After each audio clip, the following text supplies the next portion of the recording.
જય શ્રી કૃષ્ણ બહેનો.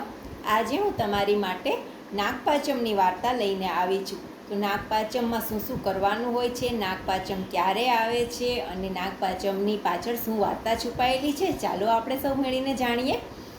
શ્રાવણ વદ પાંચમ. વ્રત કરનારે વહેલા સવારે ઉઠી નાહી ધોઈને પાણીયારા પર નાગદેવતાનું ચિત્ર આલખવાનું, ઘીનો દીવો કરવાનો અને એનું પૂજન કરવાનું. બાજરીના લોટની ઠંડી કુલેર ઘીમાં ચોળીને બનાવવાની અને એનું નૈવેદ્ય ધરવાનું. આગલા દિવસના પલાળેલા મગ, મઠ, બાજરી, કાકડી અને અથાણું આ બધું એકટાણું જમવાનું. તો ચાલો હવે આપણે જાણીએ કે નાગપાંચમ પાછળ શું વાર્તા રહેલી છે. એક ડોશી હતી. ડોશીના ઘરમાં 7 છોકરા અને 7 વહુઓ હતી. નાની વહુને પિયરમાં કોઈ નહીં એટલે બધા તેને ન બાપી ન પીરી કહી અને મેણા દે. ખાવા પીવાનું પૂરું ન આપે અને બધું કામ નાની વહુને કરવાનું. શ્રાદ્ધના દાડા આવ્યા. ઘરમાં ગાયો ભેંસોના દૂધની ખીર રાંધી. ઘરના બધાએ પેટ ભરીને ખાઈ પીને ઉઠ્યા. નાની વહુને જમવાય ન બેસાડી. નાની વહુને ચડતા દાડા હતા, તેને ખીર ખાવાનું ઘણુંય મન થાય, પણ કરે શું? સાસુ બોલી, અલી ન પીરી, જોઈ શું રહી છે, વધ્યું ઘટ્યું ખાઈને વાસણ માંજી નાખને. નાની વહુ ઉઠી, ખીરના તપેલામાં જોયું તો ખાલી ખમ. એની આંખમાં પાણી આવ્યા. ભૂખ્યા પેટે વાસણનો ખડકલો લઈને તે નદી ઉપર માંજવા ગઈ. વાસણ માંજતા માંજતા ખીરના તપેલામાં તેની દ્રષ્ટિ ગઈ. તેણે તવેતો લઈને તપેલામાં ચોટેલા કપોડા ઉખેડી અને સાડલાના છેડે બાંધ્યા. એના મનમાં એમ કે નાહી ધોઈને ખાઉં. એટલામાં એક નાગણીની નજર સાડલામાં બાંધેલા કપોડા ઉપર પડી. એને ચડતા દાડા હતા. એને ખીરના કપોડાનો ભાવ થયો. એ આવીને ગુપચુપ ખાઈ ગઈ. વહુ નાહીને આવી, સાડલામાં જુએ છે તો કપોડા ન મળે. નાગણી આ બધું સંતાઈને બેઠીને જોઈ રહી હતી. એના મનમાં એમ હતું કે જરૂર હમણાં નાની વહુ મને ગાળો દેશે, પણ વહુ તો બોલી, હશે કોઈ મારા જેવી દુખિયારી, ભલે ખાઈ ગઈ, મારું પેટ ઠરે એવું એનું પેટ ઠરજો. નાની વહુએ ગાળોને બદલે આશીર્વાદ આપ્યા. નાગણી પ્રસન્ન થઈ ગઈ. વહુ પાસે આવી એણે કહ્યું, બહેન, તારા કપોડા હું ખાઈ ગઈ છું, બોલ તને શું દુઃખ છે? નાની વહુએ બધી વાત કરી. મારા પિયરમાં કોઈ નથી એટલે બધા મને મેણા મારે છે, પૂરું ખાવાય નથી આપતા. અત્યારે મને દાડા રહ્યા છે, મારે ખોળો ભરાવનાર પણ કોઈ નથી. નાની વહુની આંખોમાં જળહળિયા આવ્યા. નાગણીને દયા આવી. નાગણી કહેવા લાગી, બેટી, તું રડીશ નહીં. આજથી અમને તારા પિયરિયા માનજે. જ્યારે તારો ખોળો ભરવાનો સ થાય ત્યારે પેલા રાફડા પાસે કંકોત્રી મૂકી દેજે. નાની વહુના મનમાં હરખ માતો નથી. એને તો જાણે ધરમની માં મળી ગઈ. એ રાજી થઈ અને ઘેર ગઈ. વહુનો ખોળો ભરવાનો દિવસ આવ્યો. ઘરમાં બધા વાતો કરવા લાગ્યા. એને તો પિયરમાં સૂકું થળ્યું નથી, એને વળી ખોળાશા. નાની વહુનો જીવ મૂંઝાયો. એણે સાસુને કહ્યું, બાઈજી, મારે પિયરમાં દૂરના સગા છે, કંકોત્રી તો લખી આપો ને.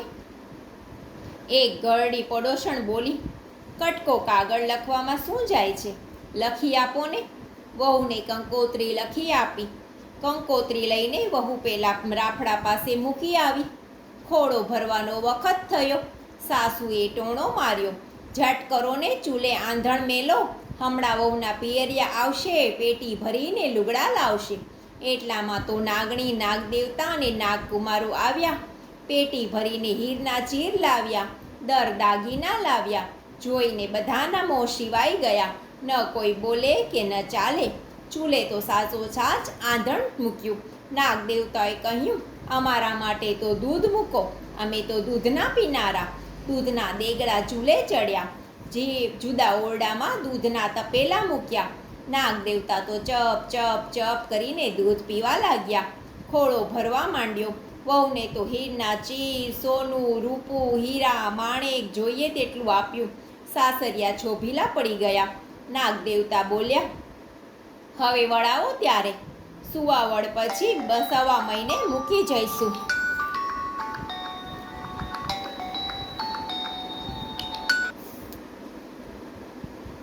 વહુને લઈને નાગદેવો ચાલવા માંડ્યા.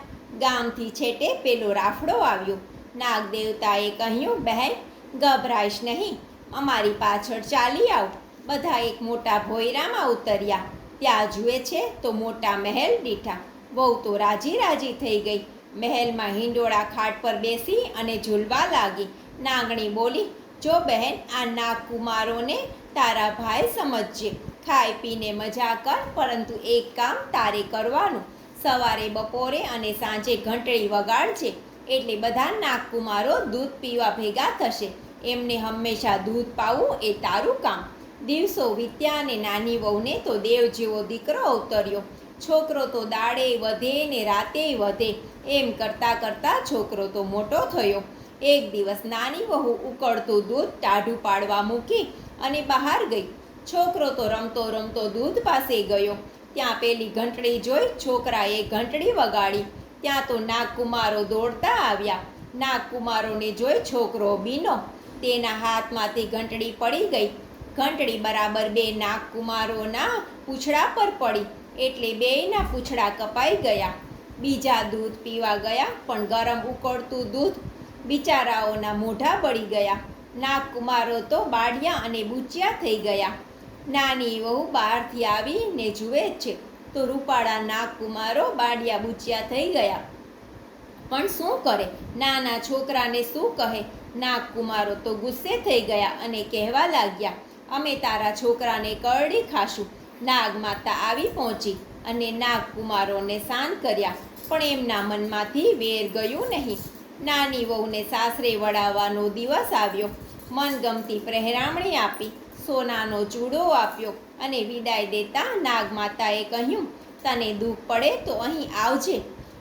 સાસુ તો છોકરાને જોઈને વહુને ભેટી પડી, પણ બીજી વહુના મનમાં થયું કે આ માનીતી થઈ પડશે, એટલે બીજી વહુઓ એના પર વધારે રીસ કરવા લાગી.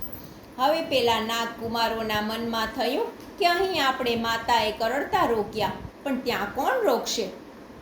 એમ મનમાં ગાંઠ વાળી નાની વહુને સાસરે કરડવા આવ્યા અને ઘંટી નીચે સંતાઈ ગયા. વહુ પાણીનું બેડું ભરીને આવી. ઉમરામાં આવતા તેને ઠોકર વાગી. તેને તો પોતાના બાળિયા બુચિયા ભાઈ યાદ આવ્યા. તે બોલી, ખમ્મા મારા બાળિયા બુચિયા વીર. નાગકુમારો તો વિચારમાં પડ્યા કે બહેન હજી આપણને કેટલા સંભાળે છે. બીજે દિવસે નાની વહુ પાણી ભરવા ગઈ. નાગકુમારો પણ છાના માના સાથે ગયા. વહુને વાવને પગથિયે ઠેસ વાગી. નાની વહુ ફરીથી બોલી ઉઠી, ખમ્મા મારા બાળિયા બુચિયા વીર. નાગકુમારોએ બહેનનો આટલો બધો પ્રેમ જોઈ કરડવાનો વિચાર માંડી વાળ્યો અને ત્યાંથી ચાલતા થયા. એક દિવસ મોટી વહુની દૂધની તાંબડી છોકરાએ રમતા રમતા ઢોળી નાખી. એ તો લાલ પીળા થઈ ગઈ અને છણકામાં બોલી, અમારા ગરીબનું દૂધ સીધ ઢોળાવી નાખો છો. તમે તો મોટા પિયરના છો. કાલે ગાયો લાવીને બાંધશો, પણ અમે શું કરીશું? નાની વહુને ખોટું લાગ્યું. તે છોકરાને લઈને ફરીથી નાગમાતા પાસે ગઈ અને પોતાના દુઃખની વાત કહી. નાગમાતાએ તેને 2 દિવસ રાખી અને કહ્યું, બેટી ચિંતા ન કરીશ, જા તું ઘેર જઈને વાડો તૈયાર કરાવ, હું કાલે ગાયો મોકલીશ. વહુએ ઘેર આવી વાડો કરાવ્યો. એટલામાં તો પેલા બાળિયા બુચિયા ભાઈ પુષ્કળ ગાયો લઈને આવ્યા. બહેનનો વાડો ગાયોથી ભરાઈ ગયો. બહેને પેલા નાગકુમારોને ભાઈ ભાઈ કહીને ભેટી પડી. વાડો ભરાતા વધેલી ગાયો વહુએ જેઠાણીઓને આપી. જેઠાણીઓ રાજી રાજી થઈ ગઈ. આખા ઘરમાં આનંદ આનંદ થઈ ગયો. જય નાગ દેવતા, જય નાગમાતા. જેવી નાની વહુને ફળ્યા એવા સૌને ફળજો. હે નાગ દેવતા, સૌનું કલ્યાણ કરજો. અને મારા આવા જ વિડીયો જોવા માટે પ્લીઝ ચેનલને લાઇક, શેર અને સબસ્ક્રાઈબ કરવાનું, અને હા, બેલ આઇકનને પ્રેસ કરવાનું ભૂલશો નહીં. ધન્યવાદ.